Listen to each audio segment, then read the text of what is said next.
এ দুনিয়ার মুসলমান,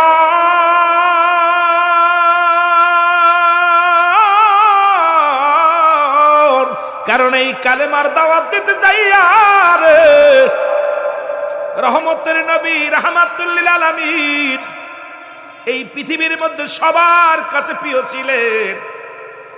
তৎকালীন জামানায় ইহুদিদের কাছে প্রিয়, নাসারাদের কাছে প্রিয়, মুসলমানদের কাছে প্রিয়, অমুসলমানদের কাছেও প্রিয়। যখনই নবী বলেছে লা ইলাহা নাই কোনো ইলাহ ইল্লাল্লাহু আল্লাহ ছাড়া, মুহাম্মাদুর রাসূলুল্লাহ সাল্লাল্লাহু আলাইহি ওয়াসাল্লাম, তখনই ঝামেলা শুরু হয়ে গেল। আর নবীজিকে কেউ বলছে আল আমিন, আর আল্লাহ তো বলেছে বেয়ানত, উত্তম ব্যবহার, উত্তম আখলাক, উত্তম চরিত্র যা রাসূলুল্লাহর ভিতরে ছিল, যা পৃথিবীর মধ্যে মুসলমান এই গুণের গুণান্বিত রব্বুল আলামিন আমার নবীরে দিছে, যে গুণের গুণান্বিত যা পৃথিবীর মধ্যে অন্য কারোর ভিতরে দেন নাই। জোরে বলেন মারহাবা। এই কারণে আমার নবীকে আল আমিন বাপ্ত মুসলমান শুনে নাও। নবীর আমার নবীজি যখনই শুরু করে দিলেন আশহাদু আল্লা ইলাহা ইল্লাল্লাহু ওয়াহদাহু লা শারীকা লাহু ওয়া আশহাদু আন্না মুহাম্মাদান আবদুহু ওয়া রাসূলুহু, বেজালটা তখনই শুরু হয়ে গেল। কারণ রহমতের নবী রাহমাতুল লিল আলামিন যখনই কালেমার দাওয়াত দেওয়া শুরু করলো, এ মুসলমান গভীর মনোযোগ, রহমতের নবী এই পৃথিবীর মধ্যে যখনই দাওয়াত দেওয়া শুরু করলো, আল্লাহ এক, এ আল্লাহ দ্বিতীয় কেউ নাই। এ যুবক বাবারা দিলের কান্ডা লাগা শোনো, তৎকালীন জামানার মধ্যে এ মুসলমান একজন কাফের বেঈমানদের সরদার, ওনার নাম হলো ওলীদ। উনিও একটা পুতুল বানাইলেন, পুতুলটা বানাইয়া স্বর্ণ দিয়া রূপা দিয়া একটা পুতুল বানাইলেন।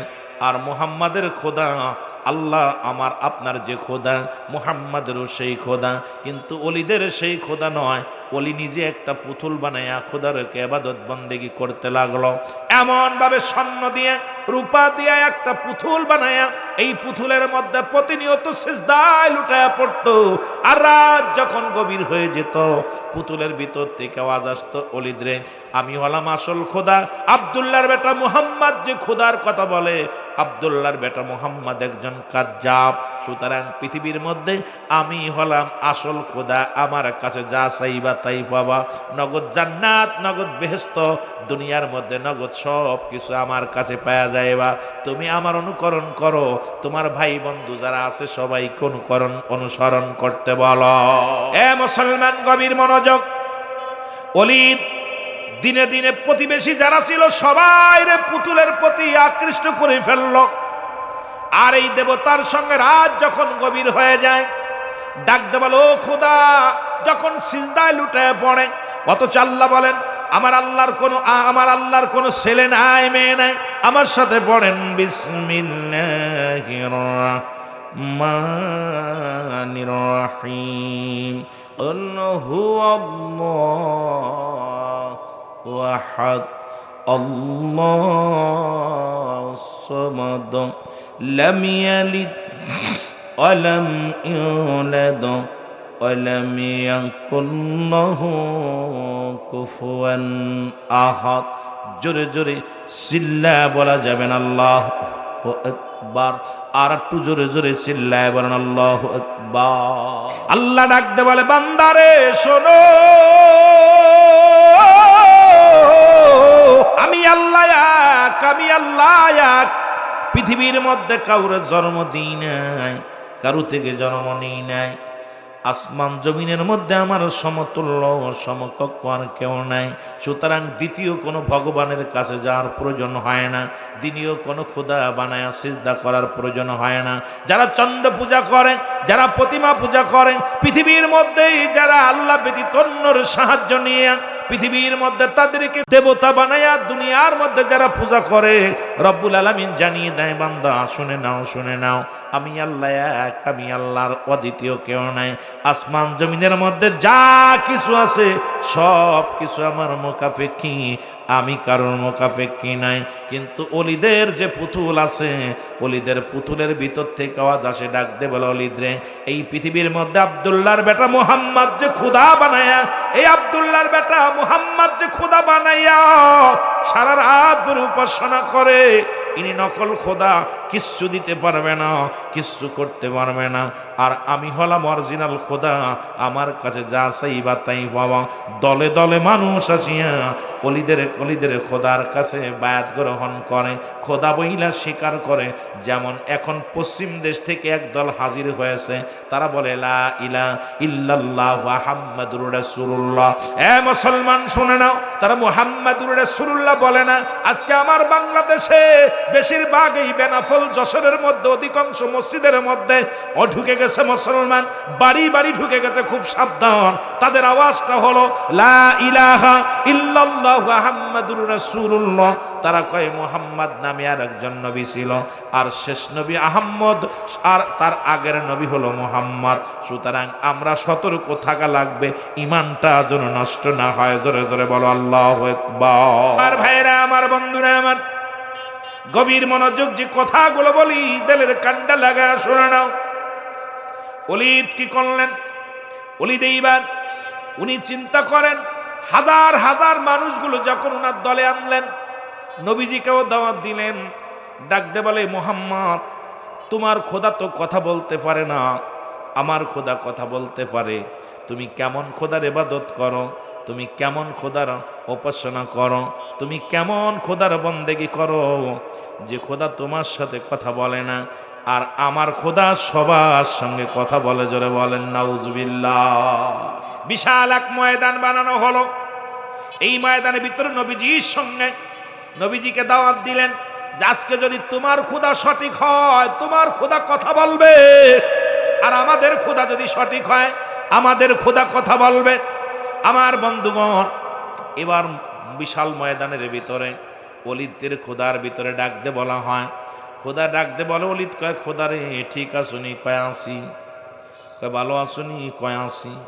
আজকে বড় মজলিসে মুহাম্মাদের খোদার দুর্নাম করে দিবা, যাতে সব মানুষ তোমার খোদা বলে মেনে নেয়।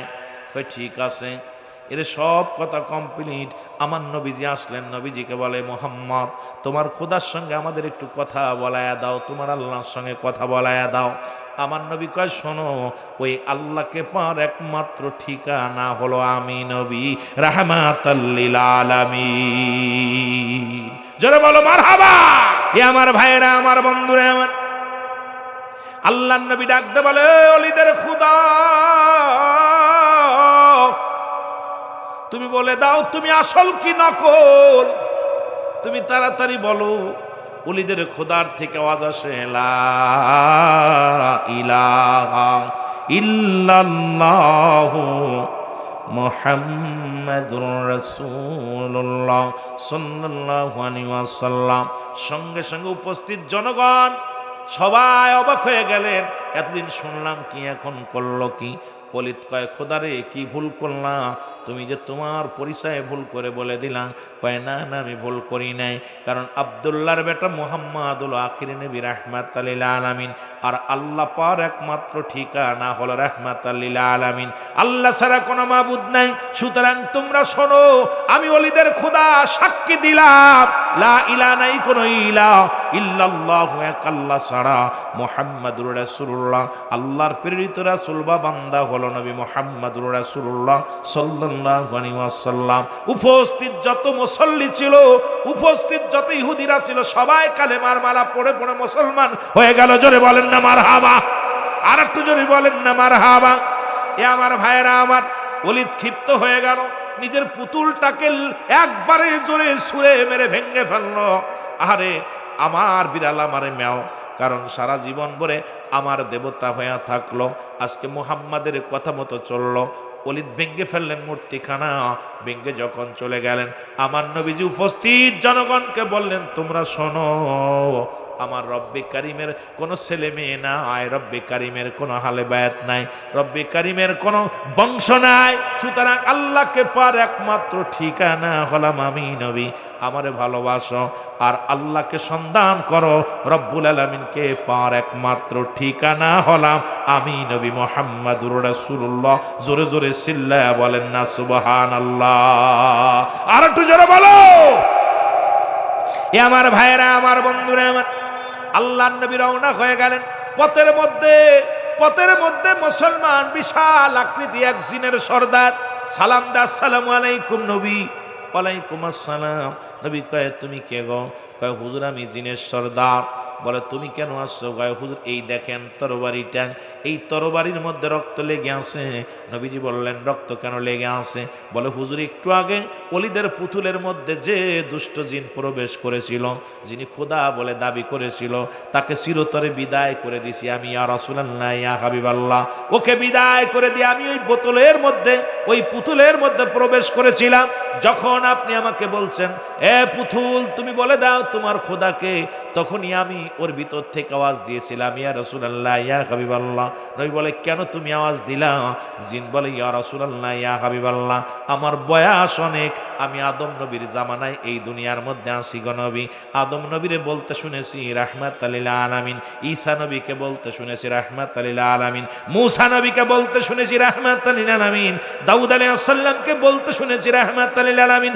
যত নবী পয়গম্বর আমি দুনিয়ার আসা পর কত নবীর গণের সঙ্গে আলাপ হলো, সব নবীরাই আপনার প্রশংসা আপনার গুণগান গায়।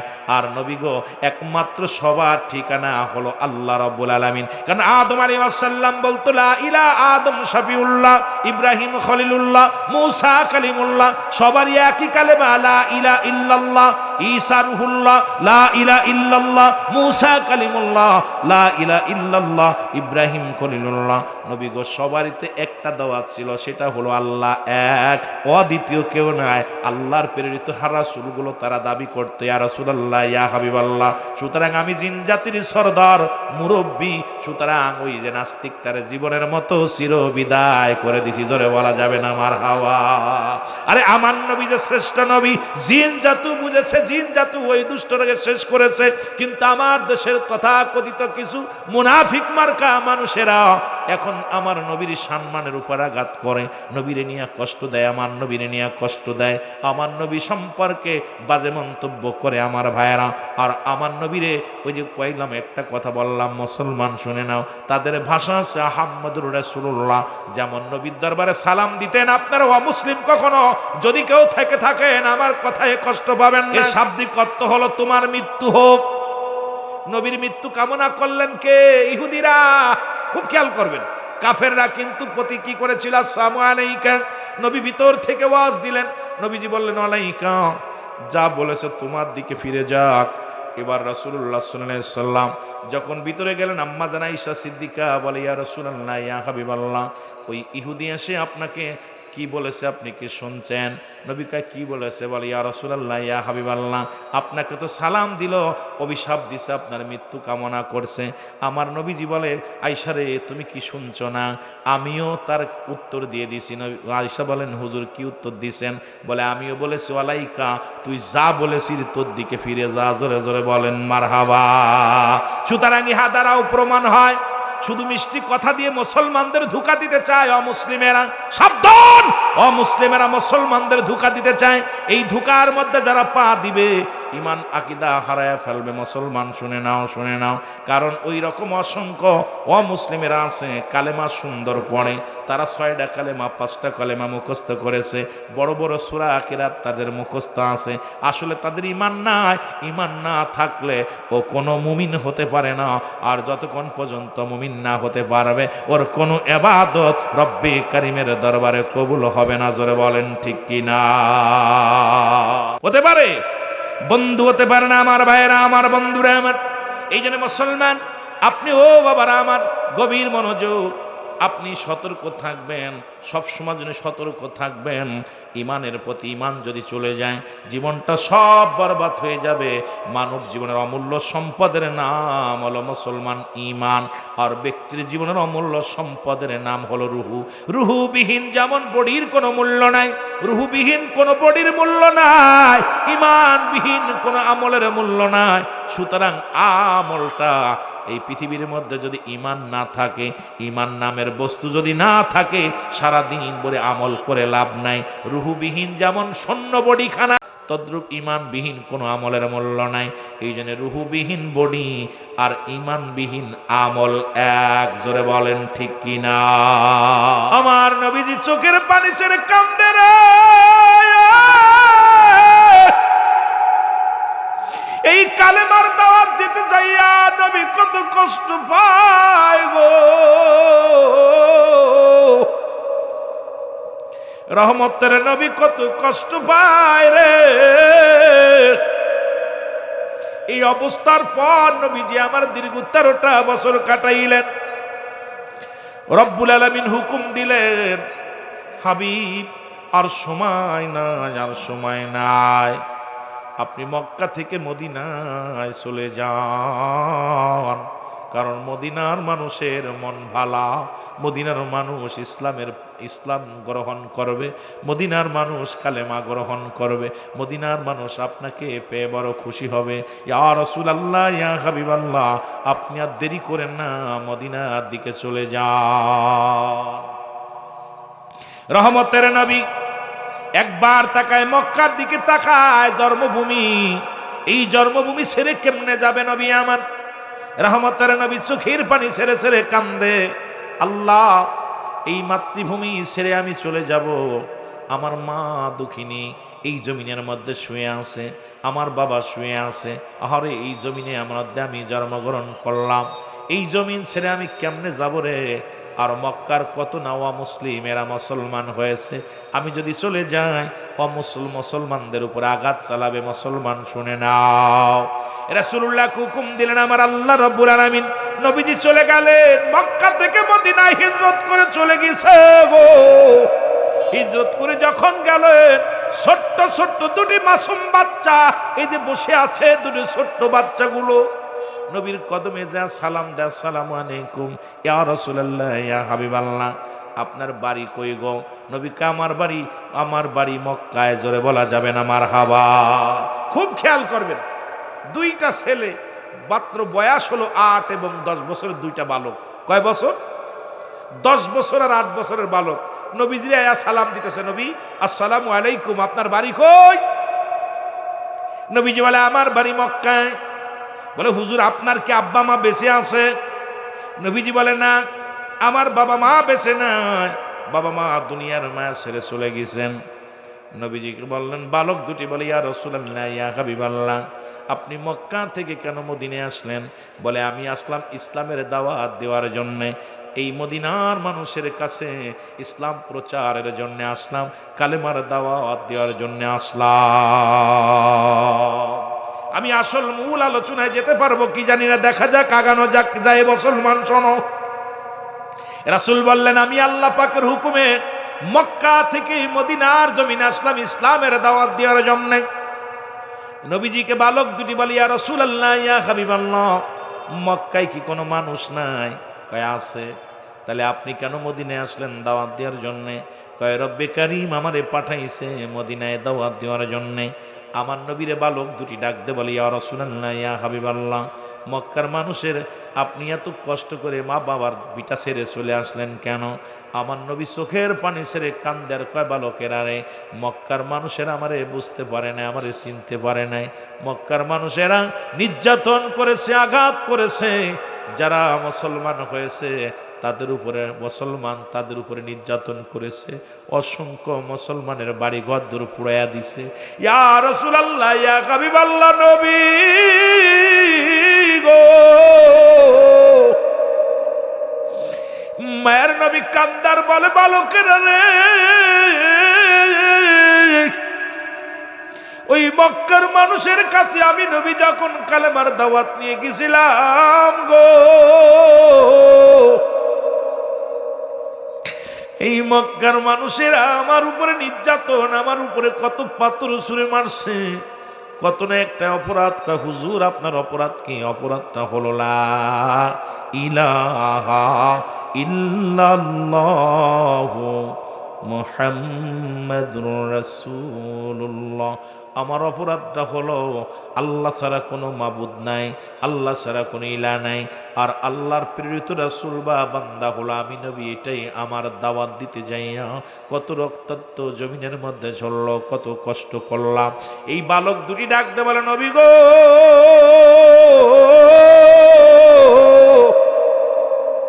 এই মক্কার জমিনে সব চাইতে বড় কষ্ট কে দিছে গো?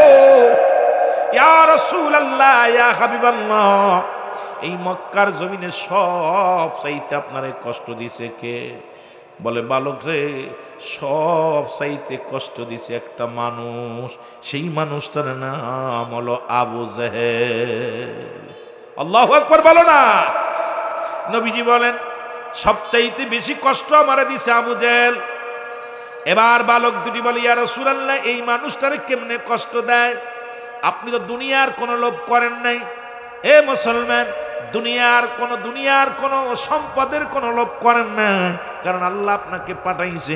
আপনি আসছেন, আপনি নিজেই তো বলেছেন হায়াতে খায়রুল লাকুম, নবীকে আমার হায়াতের জিন্দেগিটা আমার উম্মতের জন্য কল্যাণ স্বরূপ। অমামায়াতি খায়রুল লাকুম অফাতি খায়রুল লাকুম, নবী কয় উম্মতিরা রে, আমি নবী আল্লাহ পাক আমি নবীরে দুনিয়ার মধ্যে পাঠাইল আমার উম্মতের জন্য কল্যাণ স্বরূপ। আবার দুনিয়া থেকে বিদায় হয়ে গেলাম, এটা আমার উম্মতের জন্য কল্যাণ স্বরূপ। জোরে জোরে বলো মারহাবা।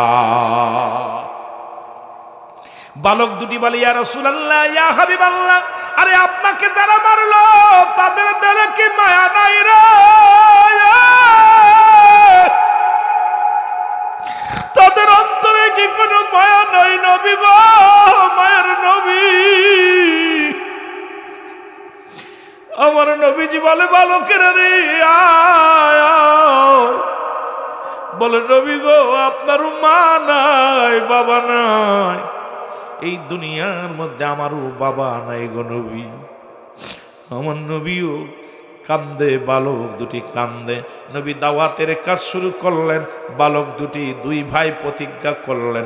হযরত মাস রাদিয়াল্লাহু তাআলার কলিজার দুটি সন্তান প্রতিজ্ঞা করলেন। দুই ভাই প্রতিজ্ঞা করে, ভাই রে, যদি কোনোদিন সুযোগ পায় আবু জেহেলকে চির বিদায় করে দিব আমরা দুই ভাই। কারণ আবু জেহেল আমার নবীরে কষ্ট দিছে, আমার নবীরে কান্দাইছে, আমার নবীর চোখে পানি ফেলাইছে। সুতরাং আমরা দুই ভাই প্রতিজ্ঞা করলাম, যদি কোনোদিন যদি সুযোগ পায়, যদি এমন অবস্থা হয়, আবু জেহেলকে চির বিদায় করে দিব। জোরে বলেন মারহাবা। ছোট্ট দুটো বালক, 8 বছর 10 বছর বয়স। কয় বছর? কথা বলেন, কয় বছর? 8 বছর আর 10 বছর, আপন দুই ভাই। এদিকে নবী মদিনার বুকে কালেমার দাওয়াত শুরু করলেন, তিলে তিলে দাওয়াত দেওয়া শুরু করলেন। রাসূলুল্লাহ দাওয়াত দেয়, আর মানুষ দলে দলে ইসলাম ধর্ম কবুল করে। দিনে দিনে একবারে আজকে প্রতিজ্ঞা করো, কষ্ট করো যুবক ভাইয়েরা, শুনে নাও।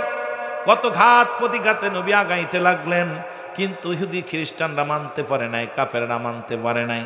দিনে দিনে মুসলমানদের বাড়ি ঘর পুড়িয়ে দেওয়া শুরু করলো, মুসলমানদের ঘর দরজা লুট করা শুরু করলো, মুসলমানদের নির্যাতন করা শুরু করলো, মুসলমানদের বাড়ি ঘর দর পুরা শেষ করে দেওয়া শুরু করলো, মুসলমানদের জিন্দা মাটি দেওয়া শুরু করলো।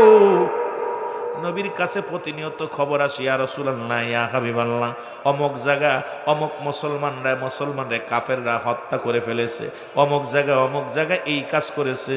আমার নবী কান্দার ডাক দে বলে, আল্লাহ রব্বুল আলামিন, এইভাবে যদি মুসলমানদেরকে শেষ করে দেয়া হয়, এইভাবে যদি ইমানদারদের শেষ করে দেয়া হয়, তোমার দিনের দাওয়াত আমি কাদের কাছে দিব? আর তোমার দিন কারা প্রচার করবে? আল্লাহ, তোমার নাম নিশানা যারা মিশিয়ে দিতে চায়, রব্বুল আলামিন আমাকে তুমি ধৈর্য ধারণ করার তৌফিক দান করো, ইসলামের বিজয় দাও, ইসলামের শক্তি দাও, ইসলাম যেন জিন্দা হয়।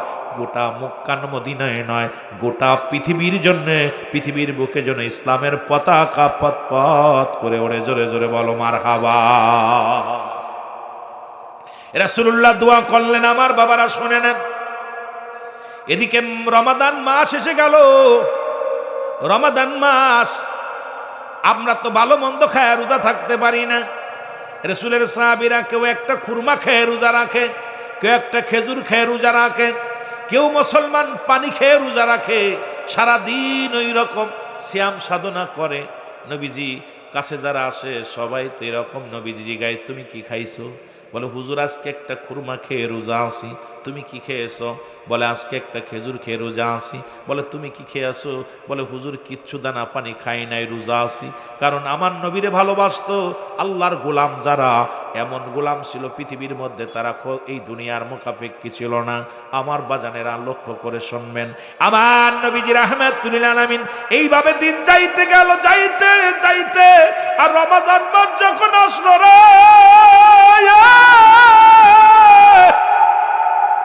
এরা মুসলমানের উপরে নির্যাতন বাড়ায় দিল কাফের বেঈমানেরা রে। আমার নবীর পাগলদের দিবালয়ে আঘাত করা শুরু করলো। আমার নবী কান্দার বলে, রব্বে কারীম, একেতে মাহে রমাদান মাস, আমার সাহাবীরা, আল্লাহ মুসলমানের অনেকে না খেয়ে রোজা আছে। এই অবস্থার পরে কাফের বেঈমানের আঘাত করে না আমার আল্লাহ কয়, জিবরিল তাড়াতাড়ি যাও, আমার হাবিবকে জানা দাও, আর বসে থাকার সময় নয়, বাতিলের বিরুদ্ধে জিহাদ ঘোষণা করতে হবে। জোরে জোরে চিল্লায় বলা যাবে না মারহাবা। এই খবর মুসলমান পৌঁছে গেল। নবীজি যখন সাহাবীদেরকে নিয়ে যুদ্ধের আলোচনা শুরু করলো, ওদিকে মাস্টার ইবলিস শয়তান এইটা প্রচার করা এমন ভাবে শুরু করে দিল, ও মুসলমান, আবু জেহেল 1000 সৈন্য গুছায় ফেললো, 1000 তরবারি, 1000 ঘোড়া নিয়ে মক্কা মদিনার মুসলমানদের বাড়ি ঘর সব উচ্ছেদ করে দিবে। মদিনার মুসলমানদের নাম নিশানা একতারে মিশায়া দিবে। একবারে ষড়যন্ত্র শুরু হয়ে গেল। আমার নবীর কাছে খবর আসলো। আমার নবীজি জিবরিল আমিন ডাকতে বলে, নবী গো, আপনিও যুদ্ধের ঘোষণা দিয়ে দেন।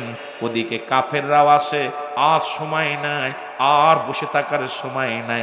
যার যা আছে এটা নিয়ে ময়দানে নামতে হবে। জোরে বলেন না সুবহানাল্লাহ। আর একটু জোরে বলেন আল্লাহু আকবার।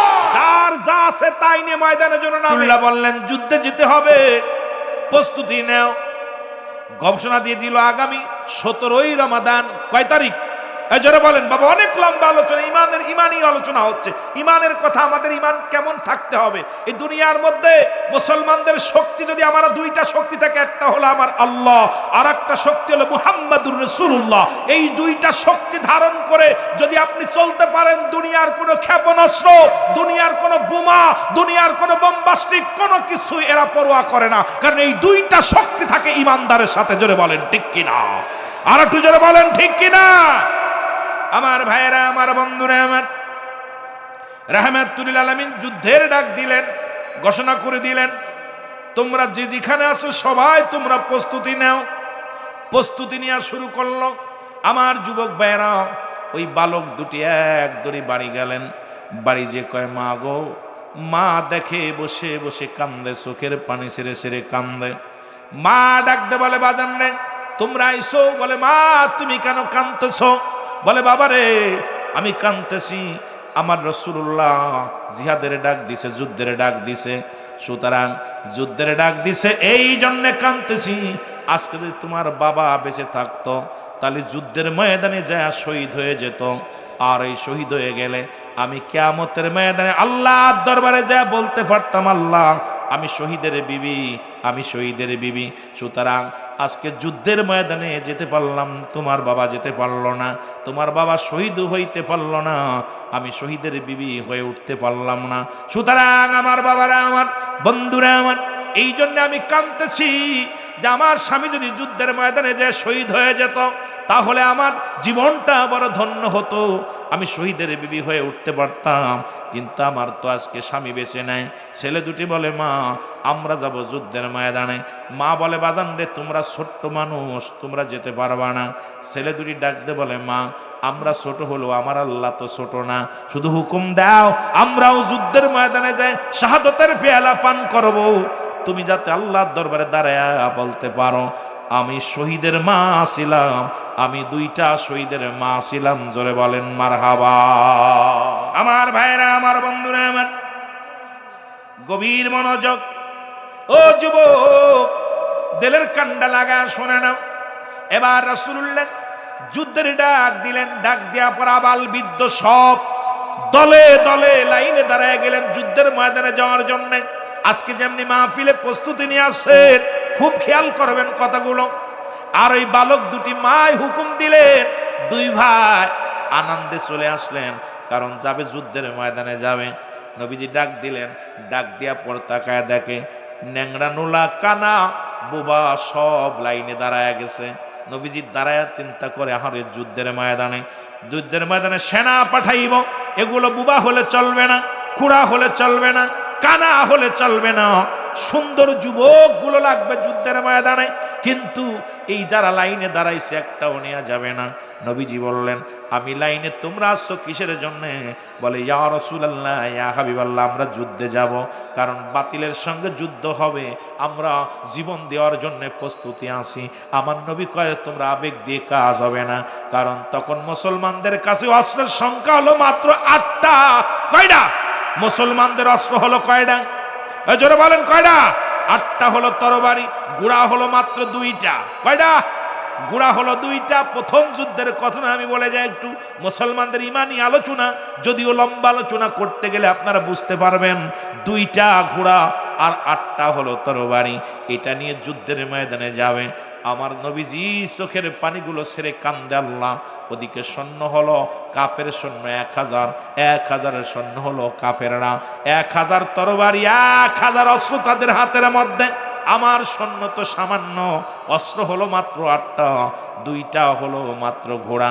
এটা নিয়ে যুদ্ধের ময়দানে আমি কেমন করে যাব গো আমার আল্লাহ? আমার আল্লাহ পাক জিবরিলকে পাঠিয়ে দিয়ে বলো, জিবরিল আমার হাবিবরে বলো যুদ্ধের জন্য একদম প্রস্তুতি হতে। আগামী 17 তারিখে যুদ্ধ শুরু হয়ে যাবে, 17ই রমজান, এই রমাদানে যুদ্ধ শুরু হয়ে যাবে, আর দেরি করা যাবে না। তুমি বলো আমার হাবিবকে যেন মানসিক শারীরিক সব দিক থেকে প্রস্তুতি নিতে। জোরে জোরে চিল্লায়া বলা যাবে না মারহাবা। এ দুনিয়ার মুসলমান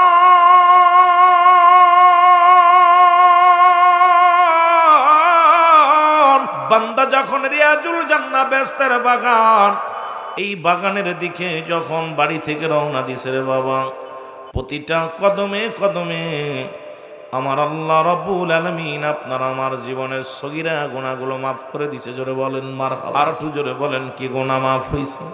সগীরা গুনাহগুলো মাফ হয়ে গেছে। আমরা শুধু সগীরা গুনাহ করি নাই, পদে পদে করেছি কবিরা গুনাহ।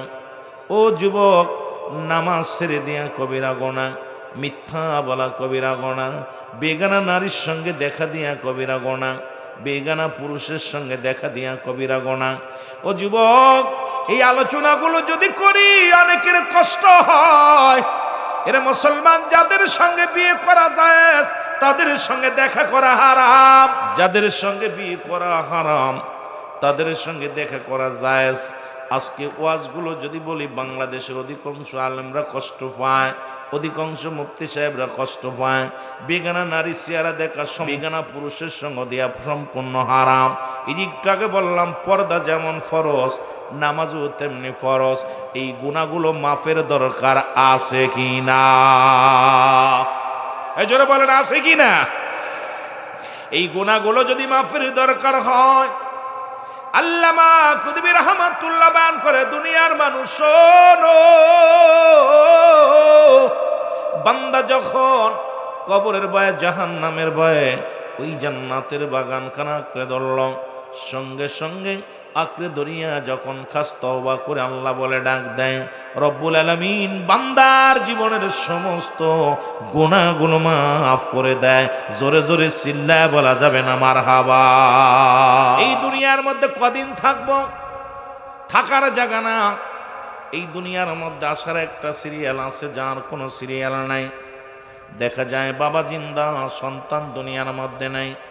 সন্তান জিন্দা, বাবা দুনিয়ার মধ্যে নাই। বাবার কাঁধে সন্তানের লাশ, সন্তানের কাঁধে বাবার লাশ। কখন যেন কি হয়ে যায় কেউ বলতে পারি না। কারণ পরবর্তী সময় আপনার আমার জন্য কি নিয়ামত বয়ে আনতেছে আপনি নিজেও জানেন না, আমিও জানি না। কারণ এখানে আসছি জীবিত অবস্থায় বাড়ি ফিরে যাব কেউ বলতে পারি না। কারণ মালাকুল মউত আমার আপনার জন্য পথের মধ্যে অপেক্ষা করতে পারে। জোরে বলেন ঠিক কিনা? বন্ধুগণ আমার, এই জন্য আমি আপনাদেরকে বলি, যতক্ষণ সময় পাবেন বেশি বেশি করে তওবা করবেন। এই তওবাকারীর গুণ আল্লাহ মাফ করে দেয়। তওবাকারীকে আল্লাহ ভালোবাসে, তওবাকারীকে আল্লাহ পছন্দ করেন। যেহেতু যখনই যাবেন দিনে রাত্রে সব সময় তওবার মধ্যে থাকবেন, ইস্তেগফারের মধ্যে থাকবেন, আমলের মধ্যে থাকবেন। কারণ আসর পড়েছেন, মাগরিব হয়তো কপালে আসবে না। মাগরিব পড়েছেন, ঈশা হয়তো কপালে আসবে না। ঈশা পড়েছেন, হয়তো ফজরের সময় আপনি আর জাগতে পারবেন না। ফজর আদায় করেছেন, হয়তো জোহর পর্যন্ত আল্লাহ আপনাকে বাঁচায় রাখবে না। জোহর পড়েছেন, আসর পর্যন্ত বেঁচে থাকবেন এমন কোনো গ্যারান্টি দেওয়ার মতো ক্ষমতা নাই। জোরে বলেন ঠিক কিনা? আর মানুষের মৃত্যু হয় দুইটা টাইমে, একটা হলো রাতের বেলা, একটা হলো দিনের বেলা। ও মানুষ, খুব খেয়াল করবেন বাবারা আমার, দুইটা টাইমে মরণ হয়। একটা হলো দিনের বেলা, একটা হলো রাতের বেলা। দিন শুরু করেছি, মৃত্যুবরণ করি নাই, সামনে রাত আসতেছে, না জানি আমি আপনি বেঁচে থাকবো। ও যুবক, এইটা সময় আমি আপনিও মারা যেতে পারি। কারণ মালাকুল মউত আসতে পারে, আমাকে আপনাকে ধরতে পারে। আজকে কিসের এত অহংকার, কিসের এত দামক, কিসের এত মুসলমান তাকাব্বারি? পৃথিবীর প্রথম কাপড় পরিধান করেছেন অন্যের সাহায্যে, আবার জীবনের শেষ কাপড়টা পরিধান করতে হবে অন্যের সাহায্যে। কিসের চেয়ারম্যান, কিসের মেম্বার, কিসের এমপি, কিসের মন্ত্রী? পৃথিবীর মধ্যে নিজের কাপড় নিজে পরিধান করে যদি কবরেই না যেতে পারো, নিজের হেফাজত যদি জীবনে প্রথম তোমার কাপড় পরাইছে, অন্যের সাহায্যে তুমি তোমার লজ্জাস্থান ঢাকছো, আবার জীবনের শেষ বিদায়ের সময় অন্য মানুষ তোমাকে লজ্জাস্থান ঢেকে দিবে। সুতরাং এইটা চিন্তা যদি কোনো মানুষ করে, এই মানুষটা কোনোদিন অন্যায় কাজে লিপ্ত হতে পারে না, দুনিয়ার মধ্যে ইসলামের বিধান বলতে পারে না। আর এই কোরআনের শান, কোরআনের মান, হাদিসের মান, এগুলোর প্রতি অবমাননা করা কোশ্চিন কালো সম্ভব হবে না। জোরে বলেন ঠিক কিনা? আর একটু জোরে জোরে চিল্লায় বলেন ঠিক কিনা? এ মুসলমান, গভীর মনোযোগ। এই বর্তমান খুব মুসিবতের জামানা। কথাগুলো আমি আলোচনা শুরু করি আগে একটু আগায় যায়। মুসিবতের জামানা, বিপদের জামানা। এই জামানায় ঈমান নিয়ে কবরে যাওয়া বড় দুরুস্কার। কারণ এই তসবির সুতা যেমন ছিঁড়ে যাবে, মুসলমান লিখে নেন, সুতা যখন ছিঁড়ে যাবে, মালা যেমন ধরে রাখা যাবে না, তদ্রূপ যারা তসবি পড়েন বয়া বয়া, এক পাশে যদি ছিঁড়ে যায় দেখবেন ধরলে সব মালাগুলো ঝরে যায়। ঠিক কিয়ামতের আগে এই শেষ জামানার উম্মাতের উপরে একটার পর একটা বিপদ আসবে, একটা গজব আসবে, একটা গজব আসবে, একটা বিপদ আসবে।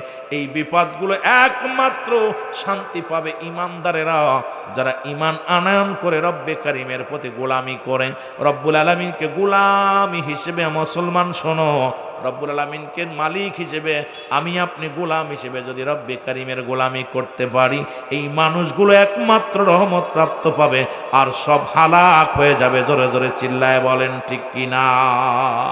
এ দুনিয়ার মানুষ, গভীর মনোযোগ। যে কথাগুলো বলি একটু লক্ষ্য করবেন।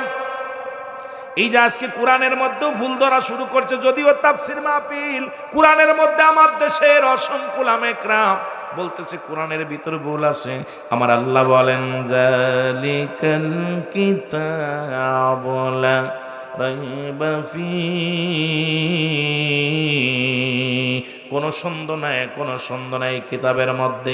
রব্বুল আলামিন ডাক দিয়ে বলেন, পৃথিবীর মধ্যে যত গ্রন্থ আছে, যত কিতাব আছে, সব কিছুর ভিতরে ভুল থাকতে পারে রে মুসলমান, কিন্তু কুরআনুল কারীমের মধ্যে আজ পর্যন্ত একটা জবর, একটা জের, একটা মুসলমান নোক্তা পৃথিবীর কেউ ভুল ধরতে পারবে না, ভুল করাতে পারবে না, কারণ সম্ভব নয়। কারণ এই কোরআন আসছে, যদি সবাই বলে সর্বজননীর জন্য কোরআন, আমি বলি না বাবা না। যদি সর্বজননীর জন্য হতো, কোরআনকে মেনে বুকে ধারণ করে জীবন যাপন করত।